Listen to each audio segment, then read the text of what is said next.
જ્યાં જ્યાં વસે એક ગુજરાતી, ત્યાં ત્યાં સદાકાળ ગુજરાત.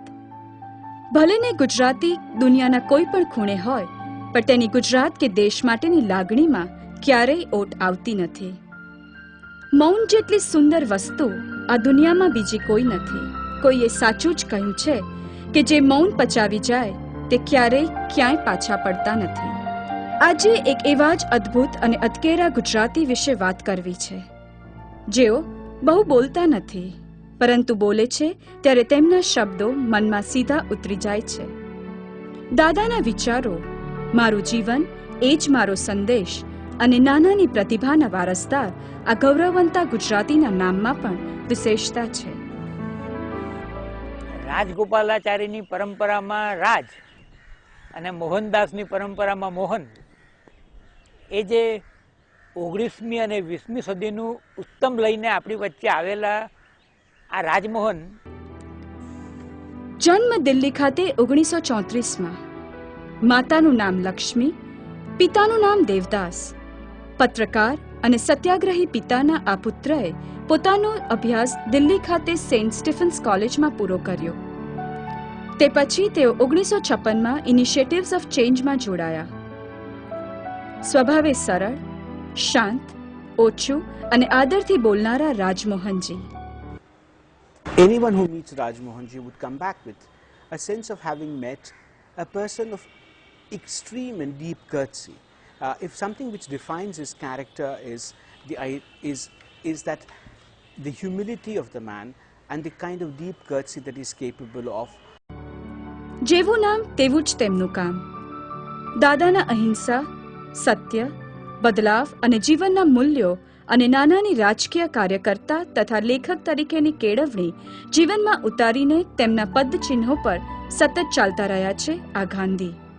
રાજમોહનજીના બહુમુખી વ્યક્તિત્વની વિશેષતા એ છે કે તેમને આપણે ઇતિહાસકાર કહીએ કે શિક્ષણશાસ્ત્રી, જીવનચરિત્ર લેખક કહીએ કે સંશોધક, રાજકીય કાર્યકર્તા કે સામાજિક કાર્યકર્તા કે પછી પત્રકાર, આ બધું જ એક વ્યક્તિત્વમાં સહજ રીતે શામેલ છે.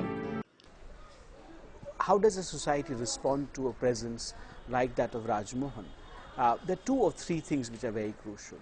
We all know of him as a very, very significant journalist, as almost a conscience keeper of the nation for a very long time through his journal Himmat. We also know him as a historian who's looked at the making of modern India. ભારતમાં 1975 થી 1977ની કટોકટી દરમિયાન જ્યારે બહુ ઓછા પત્રકારો કે સામયિકો જે નહોતા કરી શક્યા, તે શ્રી રાજમોહનજીએ મુંબઈથી પ્રકાશિત થતા હિમ્મત સામયિકમાં મૂળભૂત હકો વિશેના લેખો લખવાની હિંમત દર્શાવી હતી. કટોકટીમાં જે સંઘર્ષ હતો એમાં જે વૈચારિક પાસું કે આમાં કયા પ્રવાહો વહે છે અને એ સ્વતંત્ર ભારતને માટે, પ્રજાસત્તાકને માટે કેમ લાંછનરૂપ અને કેમ પડકારરૂપ છે, એ સમજાવવા માટે જે લેખકો, પત્રકારો, બૌદ્ધિકો આગળ આવ્યા, એના એક અંગ તરીકે રાજમોહનની હિંમતની કામગીરી પણ હતી, એ રીતે જોવું જોઈએ. આજે તેઓ ગુજરાત જ નહીં, ભારત જ નહીં, પરંતુ આખા વિશ્વમાં અહિંસા, સત્ય, બદલાવ અને જીવનના મૂલ્યો પર વ્યાખ્યાનો આપે છે અને ઝુંબેશ ચલાવે છે. ભારત પાકિસ્તાન અને હિન્દુ મુસ્લિમના સુમેળ માટે પણ તેઓ કામ કરી રહ્યા છે. Rajmohan has been one of those people who refused to accept the fact of partition, not only as state formation, and he accepts the idea of there are three nations and three states, but the fact that the creation of these three nations and three states should create permanent barriers between people of the subcontinent is somebody that he has always challenged that idea. રાજકારણમાં ચોક્કસ મૂલ્યો સાથે પ્રવેશવા રાજમોહનજી 1980માં જબલપુરથી અને 1991માં સાબરકાંઠાથી ચૂંટણી લડેલા.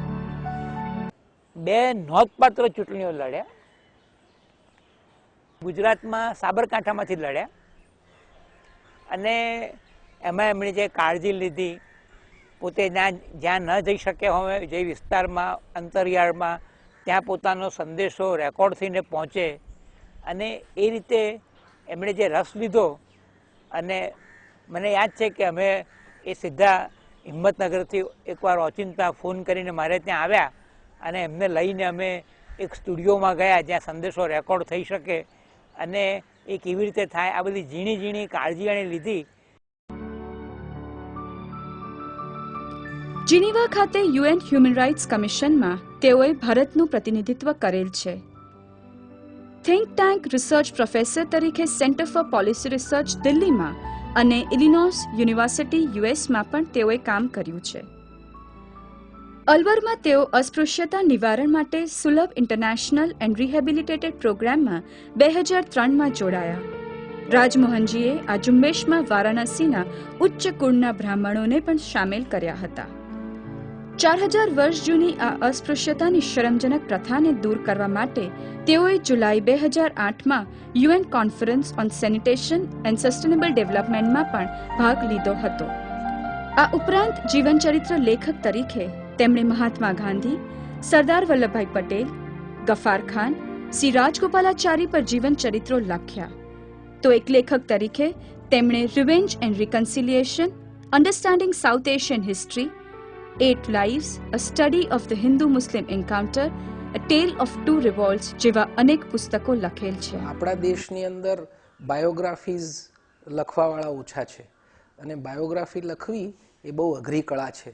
પણ મને લાગે છે કે આપણા દેશમાંથી કોઈ એક નામ લેવાનું થાય કે આપણા દેશમાં બાયોગ્રાફી સારું બાયોગ્રાફી લખનારા કોણ છે, તો હું નિશંકપણે રાજમોહનભાઈનું નામ લઈશ.